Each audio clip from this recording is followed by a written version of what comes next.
माननीय सदस्य जयराम कुमार महतो, पूछिए। धन्यवाद अध्यक्ष महोदय। इस प्रश्न का उत्तर मुझे पूर्व में ही प्राप्त हो चुका है और चूंकि माननीय मंत्री महोदय नया प्रभार है, इसलिए मैं इनको इस कार्य के लिए विशेष दोष नहीं दूंगा, लेकिन ये काफी गंभीर प्रश्न है और उत्तर में इन्होंने स्पष्ट कह दिया है। चूंकि मैंने ये प्रश्न मांगा था कि झारखंड के लोग निजी उद्योगों में कितने बहाल हैं, तो इनका उत्तर था, विभाग का जो उत्तर हमें मिला है, जिसमें इन्होंने 2.5 लाख के आसपास बताया कि इनके पे रोल में नामित है, जिनमें मात्र 53,000 झारखंडी हैं। और उसके बाद अध्यक्ष महोदय, सरकार का उत्तर है कि माननीय उच्च न्यायालय ने इस पर रोक लगा दिया है। ठीक है, हम भी मानते हैं माननीय उच्च न्यायालय ने रोक लगाया है दिसंबर के महीने में, तो अगर दिसंबर से पूर्व, यानी आपके पास जो डेटा है, जाहिर सी बात तो दिसंबर से पूर्व है, और अगर दिसंबर से पूर्व का डेटा है अध्यक्ष महोदय, तो इसका मतलब ये स्पष्ट है कि सरकार की लाख प्रयास के बावजूद भी इस नियम का अनुपालन नहीं किया गया है। निजी क्षेत्रों में 75% के आरक्षण को बिल्कुल अनदेखा किया गया है। इसलिए मेरा सीधा सवाल यही होगा कि अगर जिन निजी कंपनियों ने आपके इस नियम का अनुपालन नहीं किया, क्या आप उस पर कार्रवाई करने का पक्ष रखते हैं? माननीय मंत्री जी।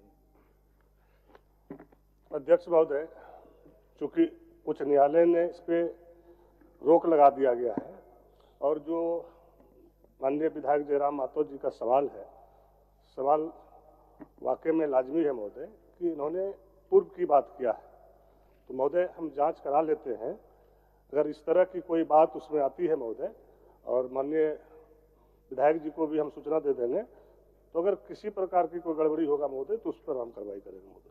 अध्यक्ष महोदय, मेरा दूसरा पूरक है जो कि महत्वपूर्ण है।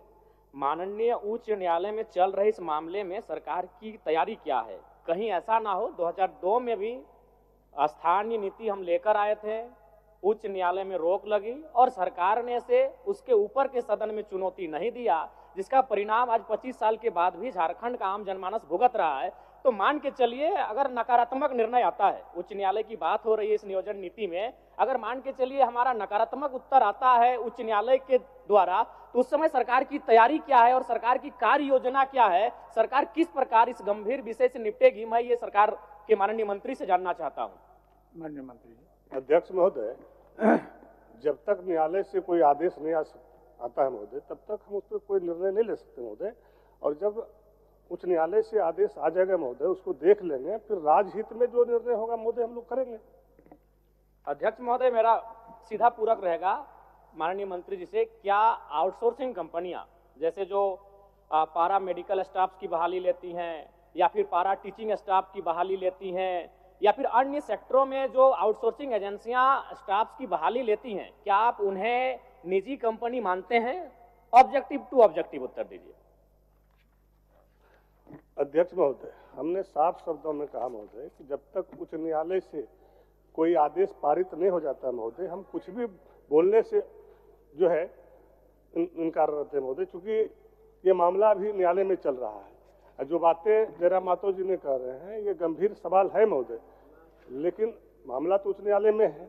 अब किस तरह का आदेश पारित होता है उसके बाद ही ना महोदय हम कोई बात बता सकते हैं। महोदय, इसमें उच्च न्यायालय का तो विषय नहीं होना चाहिए, हम बस इतना पूछे कि जो आउटसोर्सिंग एजेंसियां हैं, क्या वो निजी कंपनी के, आपका जो निजी कंपनी का प्रोटोकॉल है उसके दायरे में वो आउटसोर्सिंग एजेंसियां आती है कि नहीं है? इसमें बस मेरा यही सवाल है कि एजेंसियां जो बहाली ले रही हैं वो निजी कंपनी है या नहीं है?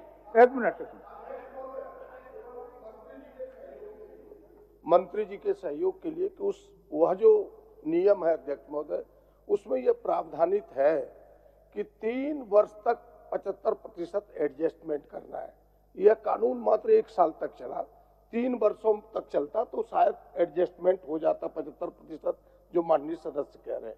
और दूसरा, उस कानून में यह भी प्रावधान है अध्यक्ष महोदय कि कोई लोक उपक्रम, सरकारी लोक उपक्रम को अगर आउटसोर्सिंग एजेंसी भी काम करेगी तो वहां भी ये नियम लागू होगा, जो माननीय सदस्य जानना चाह रहे, केवल मंत्री जी के सहयोग। एक मिनट मंत्री जी, एक मिनट आप बोलिए। 1 मिनट मंत्री बैठिए,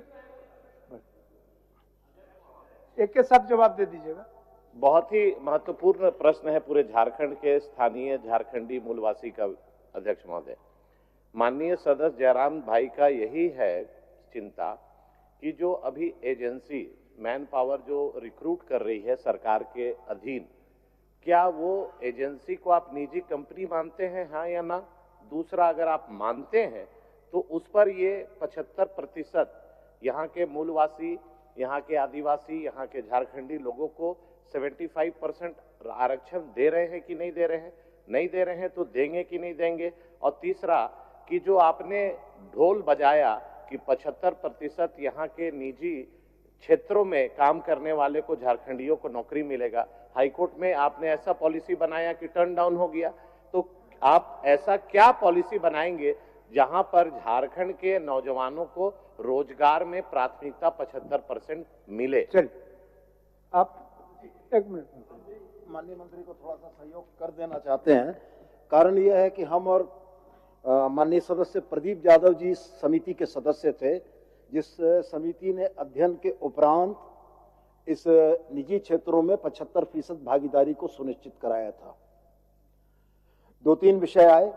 एक विषय माननीय सदस्य नवीन जायसवाल जी का आया। हरियाणा में इन्हीं की सरकार, मनोहर लाल खट्टर जी की सरकार थी, वहां भी ऑनरेबल हाई कोर्ट ने स्ट्रक डाउन किया इसी 75% आरक्षण के मुद्दे को। दूसरी बात, जो चीजें हरियाणा हाई कोर्ट ने हरियाणा के लिए लागू की, ऑनरेबल हाई कोर्ट झारखंड ने झारखंड में लागू किया, प्रक्रियागत है, जो निर्णय आएंगे। दूसरी बात मैं स्पष्ट बड़ा कहना चाहता हूं कि कोई भी कानून रातों रात लागू नहीं हो सकता है। एजेंसीज जो यहां पर आउटसोर्सिंग का काम कर रही थी, उनको इसके रेगुलेशन के लिए, नियमितीकरण के लिए हम लोगों ने 3 वर्ष का एक विंडो दिया था कि जो बाहर के कर्मियों को आपने कार्यरत कर रखा है, उनको रिप्लेस करते हुए 40,000 रुपया से नीचे वेतन या भत्ता पाने वाले लोगों में आप झारखंडियों को नियुक्त करेंगे। तो सवाल यह है कि ऑनरेबल हाईकोर्ट के आदेश से पहले कंपनियां इसका अनुपालन कर रही थी और इसको हम लोग अपनी इन्फोर्समेंट एजेंसीज के माध्यम से अनुपालन करा रहे थे। माननीय उच्च न्यायालय का न्यायाधीश जब इन बातों को भी रोकता है, तो आउटसोर्सिंग कंपनी में भी इन चीजों को लागू कर पाना संभव नहीं है, क्योंकि यह न्यायाधीश का उल्लंघन होगा। और जहां तक रह गया सवाल आउटसोर्सिंग कंपनियों के निजी होने का और नहीं होने का, तो वास्तव में वो तो निजी कंपनियां हैं ही, लेकिन यह कानून उन पर इसलिए प्रभावी नहीं है कि न्यायाधीश ने हमारे हाथ बांध रखे हैं। मान्यवर। माननीय मंत्री जी, माननीय सदस्य, प्रश्नकर्ता का एक ही सवाल है आपसे। प्रश्नकर्ता चाह रहे हैं जो निजी कंपनी अपना अहर्ता को, निजी कंपनी होने का जो अहर्ता है उसको रखता है या नहीं, यही ना जयराम जी? ठीक, बोलिए। अध्यक्ष महोदय, आउटसोर्सिंग एजेंसी निजी कंपनी मानती है महोदय, और जो बातें 75% का है महोदय, साफ शब्दों में माननीय सदस्य सोनू जी ने, प्रदीप जी ने, नवीन जी ने क्लियर कर दिया महोदय। और इस चीज़ों को जैसे भी हाईकोर्ट का आदेश आता है महोदय, अब क्या आदेश आता है उसके बावजूद हम लोग निर्णय लेंगे महोदय। ठीक ठीक। लास्ट हम आप उसकर बैठ ही जाएंगे, हम सवाल नहीं करेंगे। कुछ भी साफ साफ नहीं अध्यक्ष महोदय। माननीय मंत्री, 2 मंत्री खड़े होकर हमें संतुष्ट नहीं कर पा रहे हैं। हाईकोर्ट ने ठीक है दिसंबर महीने में रोक लगाया है, हम मान रहे हैं दिसंबर महीने में हाईकोर्ट ने रोक लगाया है, लेकिन आप जो डेटा दे रहे हो 2022 से लेकर 2024 तक का दे रहे हैं, और उस डेटा के अनुसार आप मान रहे हैं अध्यक्ष महोदय, उस डेटा के अनुसार ये मान रहे हैं कि 53,000 ही झारखंडी वर्कर हैं, 2 लाख गैर झारखंडी हैं। तो कैसे हम अपने आप को संतुष्ट कर पाएंगे? ना हम संतुष्ट हो पा रहे हैं, ना आज इस सत्र को घरों में बैठकर जो झारखंडी देख रहे हैं वो युवा संतुष्ट हो पाएंगे। आप खुद मान रहे हैं, आप कह रहे हैं कि आपके पेरोल में 2,40,000 वर्कर नामित हैं, जिसे मात्र 53,000 झारखंडी है, तो हम कैसे संतुष्ट हो पाएंगे? अगर उसको परसेंटेज में तब्दील करते हैं तो 21% होता है, तो आप किस मुंह से 75% आरक्षण की बात करें? मैं मंत्री महोदय आपको दोष नहीं दे रहा, क्योंकि आप नए आए हैं, लेकिन इससे पूर्व जो कार्यकाल जिन्होंने संभाला है उनसे भूल हुआ है, स्वीकारिए। दूसरी बात, जो हम बैठ रहे हैं, अब हम कुछ भी बहस नहीं करने जा रहे, राज्य की जनता सुन रही है। मंत्री महोदय, ये प्रश्न 2 बार आ चुका है। जब पहली बार ये प्रश्न आपके पास गया तो आपके विभाग का उत्तर आया था कि 7,473 नियोजक निबंधित है, और दूसरी बार 7,470, 3 नियोजक कम हो गए अध्यक्ष महोदय। यानी मंत्री जी को भी गोल गोल घुमाया जा रहा है। 5 दिन पहले मेरा यही प्रश्न आया था, 7,473 नियोजक थे, और आज मेरा प्रश्न जब दोबारा आया है तो 7,470 नियोजक हो चुके हैं। मंत्री जी को खुद गोल गोल घुमाया जा रहा है। ये इस राज्य की दुर्दशा है। हम कुछ नहीं बोलेंगे अध्यक्ष महोदय। मान्य सदस्य, आपको सदन आसन की ओर से सूचना दे दें, ये विषय पहले भी आया था।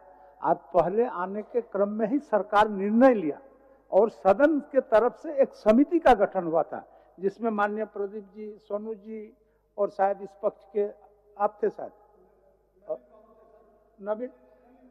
नलिन बाबू थे, उनके अध्यक्षता में समिति हुई थी। समिति के रिपोर्ट आने में कुछ समय का व्यय हुआ, विलंब हुआ। उसके बाद सरकार सचेत हुए और सरकार सचेत होने के बाद आपने जिस सवाल को आज सदन के अंदर में उठा रहा है उस पर सतर्क हो ही रहे थे। इस बीच न्यायालय का भी हस्तक्षेप हो गया, तो सही बात है, इसको दिखवा लीजिए। चलिए बोलिए। अध्यक्ष महोदय, चूंकि राजहित में और राज्य के प्रति हम लोग सारे लोग चिंतित हैं महोदय, और माननीय सदस्य जयराम मातो जी ने यहाँ के राज्य के हित के लिए बात कर रहा है महोदय, और जो पिछली बातें इन्होंने कह रही महोदय, इसको हम जांच करा लेते हैं महोदय। अगर इस तरह की कोई गड़बड़ी होगा, जिस पदाधिकारी ने इस तरह से किया होगा, गलत रिपोर्ट दिया होगा, तो उस पर कार्रवाई होगा। ठीक।